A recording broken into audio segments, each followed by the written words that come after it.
Hello everyone, मैं psychic medium Parul Khanna आप सभी का स्वागत करती हूँ एक बार फिर अपनी चैनल पे। और इससे पहले कि हम आगे बढ़ें, आप सभी से विनती है कि अभी इस वीडियो को लाइक करें। आज मैं आप सभी से बात करने जा रही हूँ कि जो ग्रीफ होती है, जो दुख होता है, उसको हम कैसे एक बेटर तरीके से, एक अच्छे तरीके से मैनेज कर सकते हैं। तो ग्रीफ क्या होता है? ग्रीफ जो होता है वो एक ऐसा अनुभव होता है जो कि आप ये कह लें कि नुकसान को झेलने के अनुभव को ग्रीफ कहते हैं। और ग्रीफ वो एक भावना होती है जो किसी ना किसी नुकसान से ही उसकी वो उपजती है। अब वो नुकसान किसी भी तरीके का हो सकता है, या तो वो जैसे कि आपने किसी अपने प्रिय को खो दिया है मृत्यु से, या फिर आपका परिवार आपसे बिछड़ गया है, आपके भाई बंधु, आपके प्रियजन, आपके दोस्त सब आपसे बिछड़ गए हैं, कोई भी उनमें से।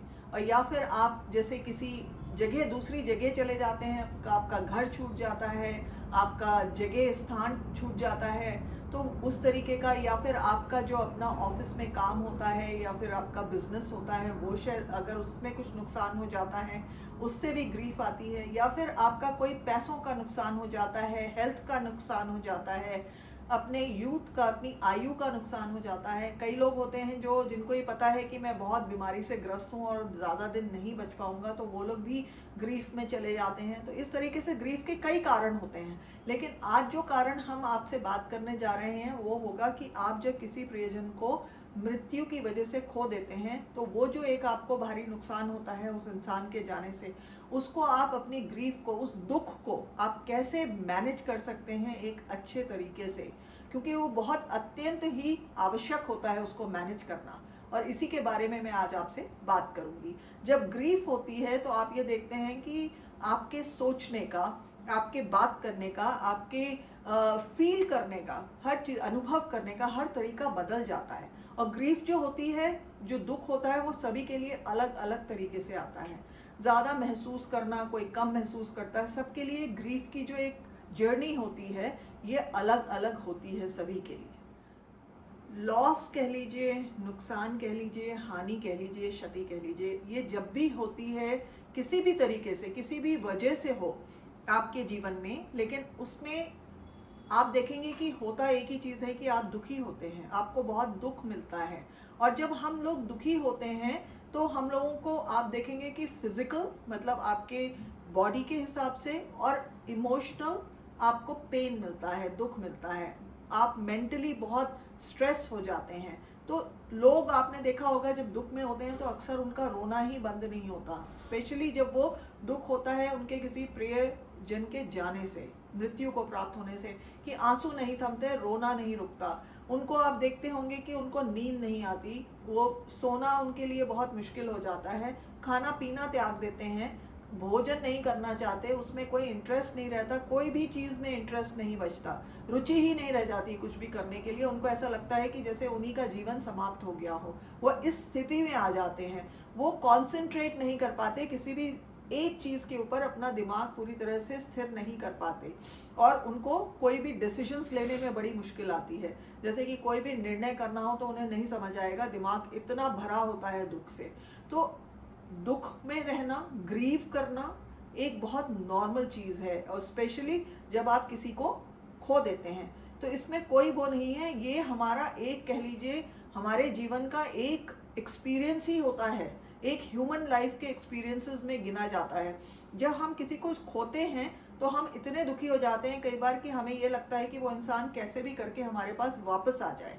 और जब ऐसा नहीं होता तो आपने देखा होगा कि हम बहुत ज़्यादा ओवरवेल्म्ड हो जाते हैं, हमारे अत्यधिक दुखी हो जाते हैं, कई बार गिल्टी फील करते हैं, कई बार बिल्कुल अकेलापन महसूस करते हैं बहुत ज़्यादा, और बहुत दुख में रहते हैं। आपको ये नहीं समझ आता क्या सही है क्या गलत है, और कुछ चीज़ में रुचि नहीं रहती, बस एक ही ध्यान रहता है कि मैं दुखी हूँ और मैं इसी में रहना चाहता हूँ।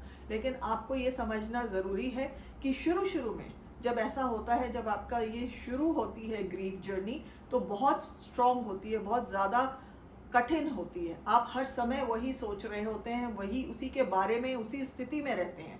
लेकिन धीरे धीरे जैसे जैसे समय बीतता जाता है, आप कह सकते हैं 6 महीने से लेके 1 साल तक, ये जो ग्रीफ होती है, जो दुख होता है, ये थोड़ा थोड़ा हल्का पड़ने लगता है। और ये फिर बाद में आप देखेंगे कि कभी कभी आता है और जाता है। आपका ये एक वेव की तरह होता है, कभी आता है कभी जाता है।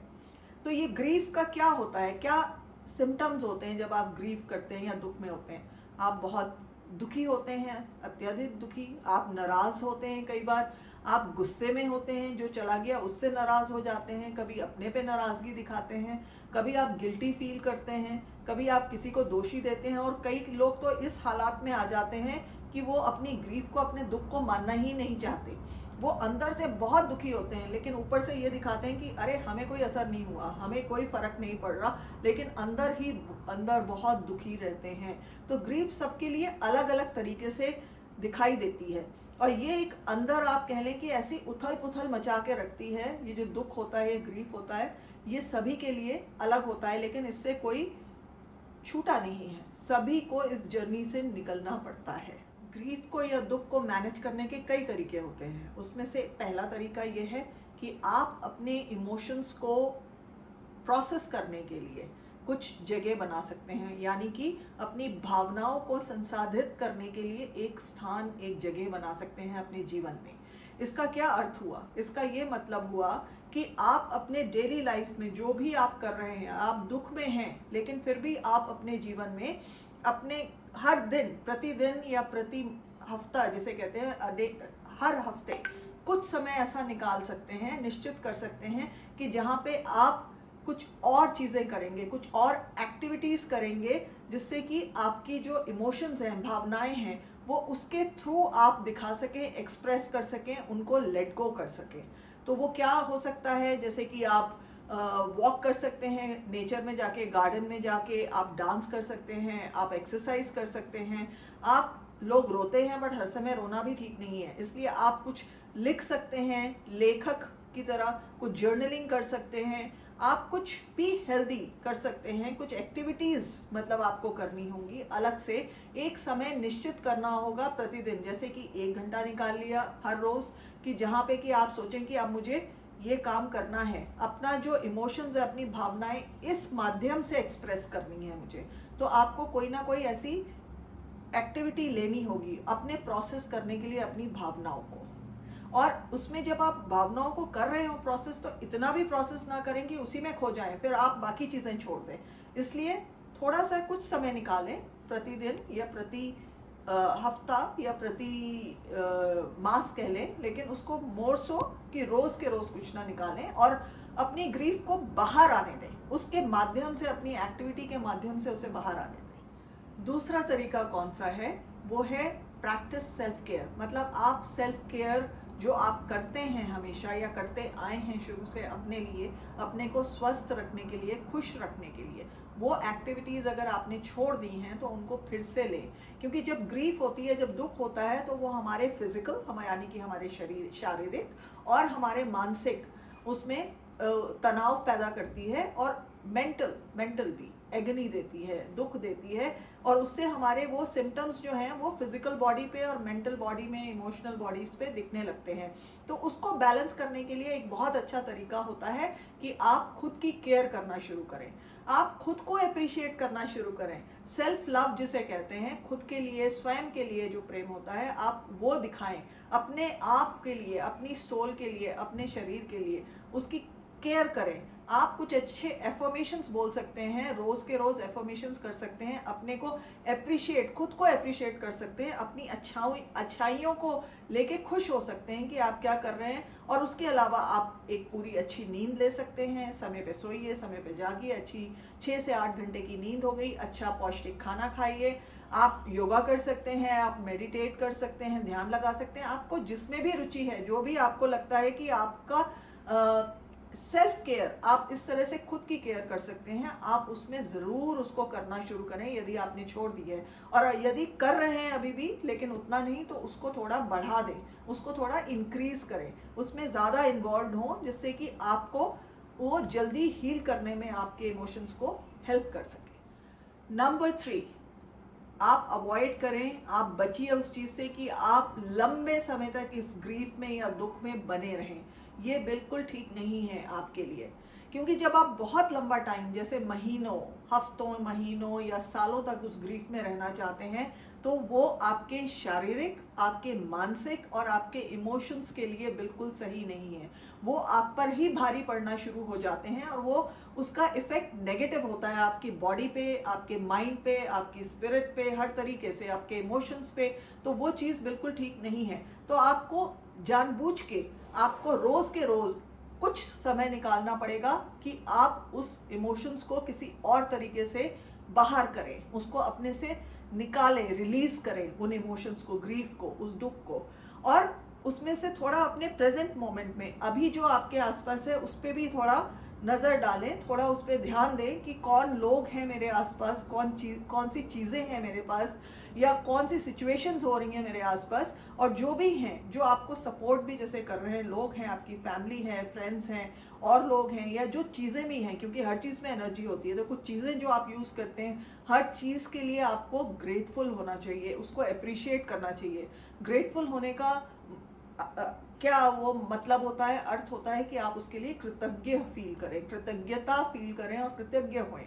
सो आप ग्रेटफुल बने, और जितना आप ग्रेटफुल रहेंगे, जितना ग्रैटिट्यूड प्रैक्टिस करेंगे, आप देखेंगे कि आपके मन का जो भारीपन है वो धीरे धीरे हल्का होना शुरू हो जाएगा।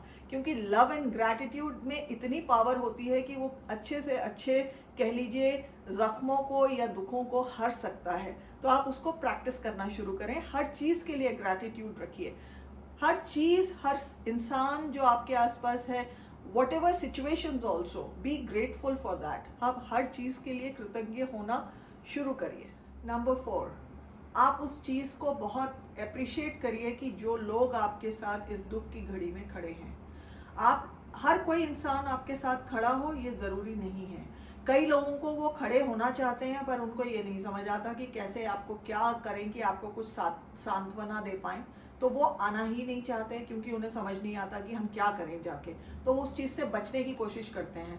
तो आप ऐसे लोगों के ऊपर ध्यान ना दें, आप उन लोगों पे ध्यान दें जो इस दुख की घड़ी में आपके साथ निरंतर खड़े हैं, जो आपको अपना, कह लीजिए, रोने के लिए अपना कंधा देने के लिए तैयार हैं, सपोर्ट देने के लिए तैयार हैं, आपकी बातें सुनने के लिए तैयार हैं, जिससे कि आपका मन हल्का हो, शांत फील करें आप। तो आप इन लोगों को, आप ज़्यादा इन पे फोकस करें, इन लोगों को देखें, उनको अप्रिशिएट करें अपनी लाइफ में, जो आपके, समझ लीजिए, जब दुख की घड़ी में आपके साथ खड़े हैं तो वो सुख की घड़ी में तो होंगे ही होंगे। तो आप ऐसे लोगों पे ध्यान दें, और यदि कोई नहीं खड़ा हो पा रहा है तो उसका बिल्कुल दुख ना मनाएं कि ये व्यक्ति मेरे साथ नहीं आया ऐसी दुख की घड़ी में, ऐसा ना सोचें। हो सकता है वो आना चाहता था, नहीं आ पाया। आप सिर्फ अपना ध्यान उन पर लगाएं जो आपके साथ अभी खड़े हैं। नंबर 5, आपको जो मदद मिल रही है या लोग जो सहायता करना चाह रहे हैं, आप ये ना अपेक्षा रखें कि वो बिल्कुल सही तरीके से आपको सपोर्ट करेंगे, क्योंकि हर समय ऐसा नहीं होता।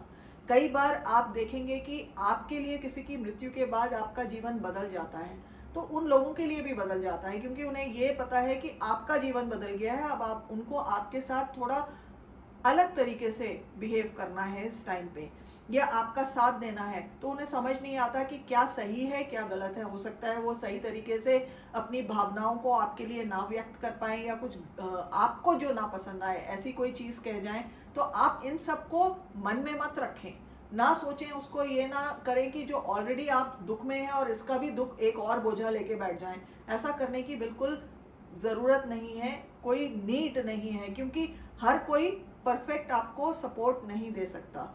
उसमें भी लोगों को सीखना पड़ता है, क्योंकि अगर आपकी सिचुएशन चेंज हो गई है किसी की डेथ के बाद, तो उनकी भी सिचुएशन चेंज हो गई है, और वो भी सीखने में टाइम लगा सकते हैं कि कैसे हम आपको अच्छी तरह से सपोर्ट करें। तो जब तक वो ऐसा अगर नहीं कर पा रहे हैं, तो उसका कोई भी, आप मन में ऐसी कोई नेगेटिव चीज़ ना रखें, अपना दुख ना बढ़ाएं, उसको रिलीज़ करें, लेट गो कर दीजिए कि हाँ ठीक है, इनको नहीं आता। जो लोग कर पा रहे हैं उनकी सहायता ज़रूर लें, और मन से अपना, जो लोग आपसे बात कर रहे हैं, मन हल्का करने में आपकी मदद कर रहे हैं, उनकी सहायता लें। तो आप बिल्कुल एक परफेक्ट सपोर्ट ना एक्सपेक्ट करें किसी से भी।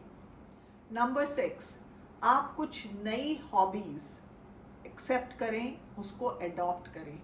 तो कैसे करेंगे आप? हॉबीज़ का क्या अर्थ है कि कोई वो चीज़ें जिसमें आपकी बहुत रुचि है, आप वो अभी तक नहीं कर पाए तो करें। और ऐसा क्यों करना अच्छा रहता है?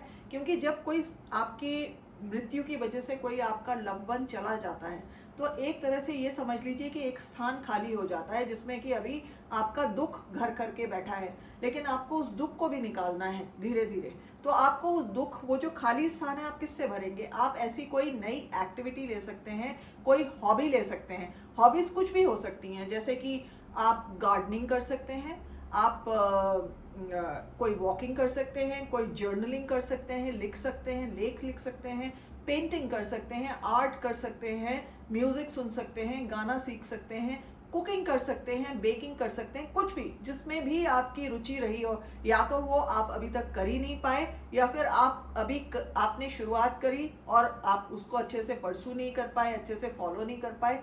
जो भी है, चाहे नया कुछ शुरू करें, आप उसको ज़रूर कोई ना कोई एक हॉबी ले और उसको शुरू करें।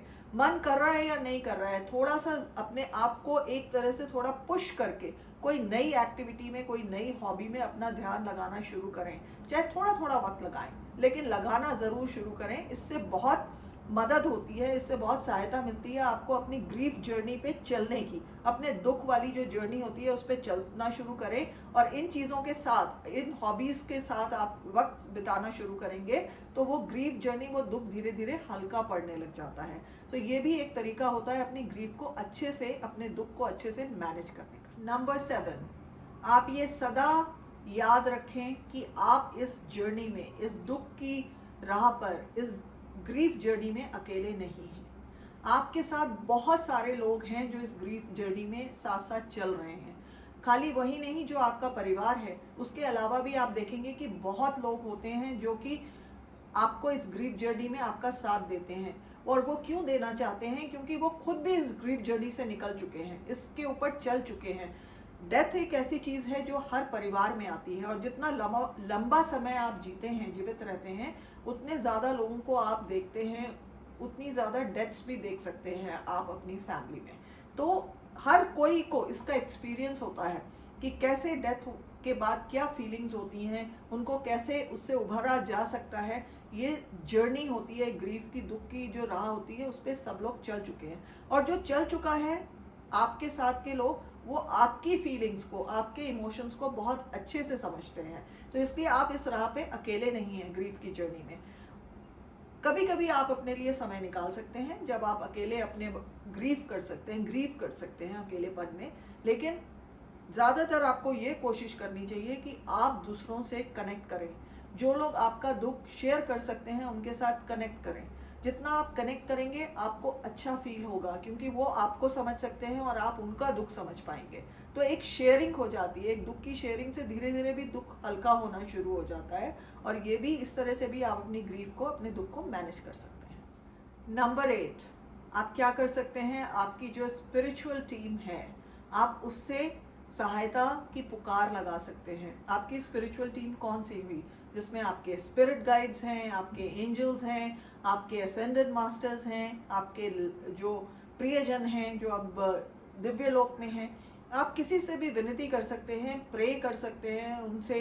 आप एक प्रेयर बना के बोल सकते हैं, या फिर खाली एक इंटेंशन डाल सकते हैं अपनी, ये एक अच्छी इंटेंशन डाल सकते हैं और उनसे सहायता की पुकार लगा सकते हैं कि प्लीज़ मेरी मदद करें, मेरी सहायता करें कि मैं अपने वाइब्रेशंस को ऊपर उठा सकूं, इस ग्रीफ से ऊपर उठ सकूं, इस दुख को झेल सकूं ठीक से और उससे बाहर आ सकूं, और मैं अपने को अच्छी चीज़ों में लगा सकूं। वो समय मैं अच्छी चीज़ों में व्यक्त कर सकूं और व्यतीत कर सकूं, और उसके लिए मैं ग्रेटफुल हूँ।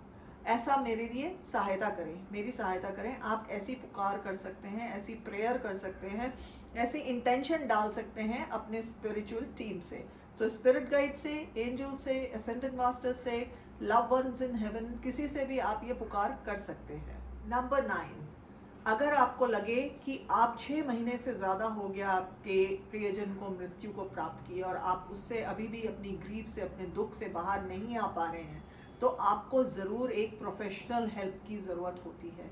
आप किसी ग्रीफ थेरेपिस्ट से या किसी अच्छे ग्रीफ काउंसलर से संपर्क करें और उनकी सहायता लें, जिससे कि वो आपको बताएंगे कि आपको क्या करना चाहिए कि आप धीरे धीरे इस दुख से बाहर आ पाएँ। उसमें, इस दुख में लंबे समय रहना कोई अच्छी चीज़ नहीं है, अच्छी बात नहीं है। ये आपके अपने शारीरिक, मानसिक और इमोशनल बैलेंस के लिए ठीक नहीं है। इसलिए आपको एक प्रोफेशनल हेल्प की ज़रूरत होती है। मैं खुद भी आए दिन, टाइम टू टाइम, मैं भी एक ग्रीफ हीलिंग सर्कल ऑफ़र करती हूँ ऑनलाइन, और ग्रीफ काउंसलिंग भी ऑफ़र करती हूँ। तो यदि आप लोगों को मुझसे जुड़ना है, मुझसे सहायता चाहिए इस बारे में, तो आप मुझसे संपर्क कर सकते हैं। ये कुछ तरीके होते हैं जिससे कि आप अपना दुख, अपनी ग्रीफ को थोड़ा बेटर मैनेज कर सकते हैं। जो ग्रीफ होती है, दुख होता है किसी के जाने के बाद, मृत्यु के बाद, वो दुख ऐसा होता है कि वो जीवन भर रहता है, जाता नहीं है, बिल्कुल नहीं जाता। ऐसा नहीं है कि कंप्लीटली चला जाए, वो टाइम टू टाइम आता रहता है। जैसे मैंने कहा, पर हल्का पड़ जाता है। और आप ये देखेंगे कि सबकी जर्नी अलग होती है, इसलिए कुछ लोग थोड़ा टाइम में ही ठीक हो जाते हैं और कुछ लोगों को लंबा समय लगता है ठीक होने में, इससे बाहर आने में। लेकिन इससे बाहर आना बहुत अत्यधिक आवश्यक है, ये आप समझ के चलिए। आपके जब भी आप किसी बात में भी अपने उस प्रियजन को याद करेंगे, तो आप देखेंगे कि आपको वो दुख वापस घेर लेता है। यदि ऐसा होता है तो आप उस दुख को थोड़ा टाइम उसमें रहें, उस ग्रीफ को प्रोसेस करें, लेकिन किसी भी तरीके से, लेकिन फिर उसको रिलीज़ करें, उसको जाने दें, उसको पकड़ के ना बैठें फिर से। तो आप उस ग्रीफ से बाहर आने की पूरी तरह से एक कॉन्शियस एफर्ट भी करिए कि मुझे आना है, क्योंकि आप ये लेके चलिए कि आपके जो प्रियजन, जो दिव्य लोग चले गए हैं, वो आपकी सोल के लिए, आपके लिए, आपको खुश देखना चाहते हैं, आपको उन्नति करते हुए देखना चाहते हैं, आपको दुख में बिल्कुल नहीं देखना चाहते। तो यदि आप दुख में ही रहते हैं तो उनको भी उतना ही दुख होता है, उनको भी अच्छा नहीं लगता कि आप इस तरीके से अपना जीवन व्यतीत कर रहे हैं। और यदि आप अपने आप पे काम करते हैं, अपने जीवन में वापस आ जाते हैं, जीवन जीना फिर से शुरू कर देते हैं अच्छी तरह से, तो उनसे ज़्यादा खुशी आप समझिए किसी को नहीं होती। वो बहुत खुश होते हैं। तो आप अपने लिए, उनके लिए, आपको ये करना आवश्यक है कि आप उस ग्रीफ से, उस दुख से जितना जल्दी हो सके उस पर काबू पाएँ, उससे बाहर आने की कोशिश करें, और उसके लिए भरपूर कोशिश करनी चाहिए। और वो जब आप अच्छी इंटेंशन के साथ उससे करेंगे कि हाँ, मुझे अब इससे बाहर आना है, जिससे कि मैं अपने प्रियजनों को भी खुश रख सकूं, अपनी फैमिली को यहाँ पे और अपने दिवंगत प्रियजनों को वहाँ पे, तो आप देखेंगे कि आप सक्सेसफुल ज़रूर होंगे। तो ये ज़रूर ट्राई करें। मेरा ये वीडियो देखने के लिए और मेरे साथ बने रहने के लिए आपका बहुत बहुत धन्यवाद। और जाने से पहले फिर से वही विनती करूंगी कि प्लीज़ इस वीडियो को लाइक करें, अगर आपने अभी तक नहीं किया है। आप इसको शेयर करें सभी के साथ जो इसको देखना चाहेंगी, या जिसमें इन चीज़ों में जिसकी रुचि हो, उन सभी के साथ करें। और सब्सक्राइब ज़रूर करें, अगर अभी तक नहीं किया है तो तुरंत करें, और बेल आइकन दबाना बिल्कुल मत भूलिएगा, जिससे कि हम लोग एक दूसरे के साथ जुड़े रहें और मैं आपके लिए ऐसे ही अनेक वीडियोस लाती रहूं। और हम लोगों ने अब एक अच्छी सी ये छोटी कम्युनिटी बना ली है, सोल फैमिली बना ली है, और हमें अब इसको इकट्ठे मिलके बड़ा करना है। तो उसके लिए मैं हर तरीके से प्रयत्न करने को तैयार हूँ, और आपका भी सहयोग चाहती हूँ कि आप प्लीज़ लाइक करें, शेयर करें, सब्सक्राइब करें, बेल आइकन दबाएं और इस कम्युनिटी को बढ़ाएं। ये आपकी भी कम्युनिटी है।